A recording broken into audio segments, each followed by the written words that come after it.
بسم اللہ الرحمن الرحیم۔ السلام علیکم ورحمۃ اللہ وبرکاتہ۔ الحمدللہ، آج ہمارا اردو زبان کا 21واں سبق شروع ہو رہا ہے۔ پانی کی شکلیں۔ ہوا اور روشنی کے مانند دنیا میں پانی بھی ایک عام چیز ہے۔ سمندروں اور جھیلوں میں بھرا پڑا ہے۔ روئے زمین کا 3/4 حصہ پانی میں پوشیدہ ہے، یعنی چھپا ہوا ہے۔ پہاڑوں سے چھوٹے چھوٹے نالے، ندیاں، سیلاب جاری رہتے ہیں، وہی باہم مل جل کر بڑے دریا بن جاتے ہیں۔ پانی تالابوں اور حوضوں میں بھی بھرا رہتا ہے۔ کہیں اس کو کنواں کھود کر نکالتے ہیں، کہیں چشموں اور سوتوں سے ابلتا ہے۔ وہ حرارت پا کر بھاپ بن جاتا ہے۔ آفتاب کی گرمی دن بھر تری اور خشکی کو تپاتی اور پانی کو بھاپ بنا کر ہوا میں اڑاتی ہے۔ جب وہ ہوا میں شامل ہو کر نظر سے غائب ہو جاتا ہے تو ہم اس کو بخار کہتے ہیں۔ جوں جوں رات بھیگتی ہے، خشکی ہوتی جاتی ہے۔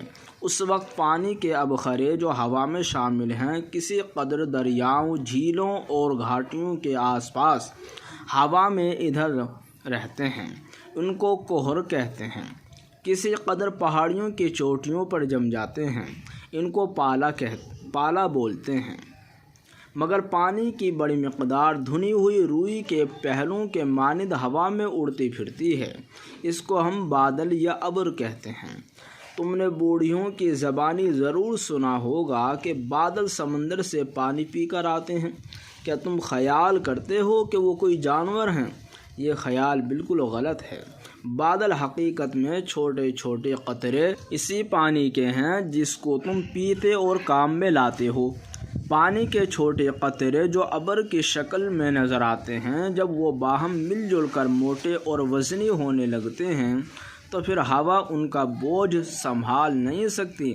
اس وقت وہ فہار یا بوندوں کی صورت میں زمین پر گرنے شروع ہوتے ہیں۔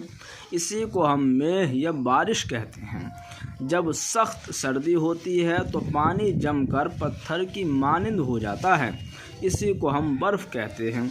سرد ملکوں میں جب کڑاکے کا جاڑا پڑتا ہے تو سمندر، جھیل، تالاب اور ندی کی سطح پر ایک طبقہ برف کا بن جاتا ہے۔ کبھی پانی اوپر ہی سے جمایا برستا ہے۔ اس کو ہم اولا کہتے ہیں۔ اور جب پانی کی بھاپ جم جاتی ہے تو وہ پالا کہلاتی ہے۔ اس بیان کو پڑھ کر تم سمجھ لو گے کہ گرمی سردی کی تاثیر سے پانی کیا کیا شکلیں بدلتا ہے۔ بھاپ، کوہرا، اوس، بادل، اولا، برف، یہ سب اسی کی شکلیں ہیں۔ کیا قدرت ہے خدا کی جو ایک ہی چیز کو اتنی شکلوں میں ظاہر کرتا ہے۔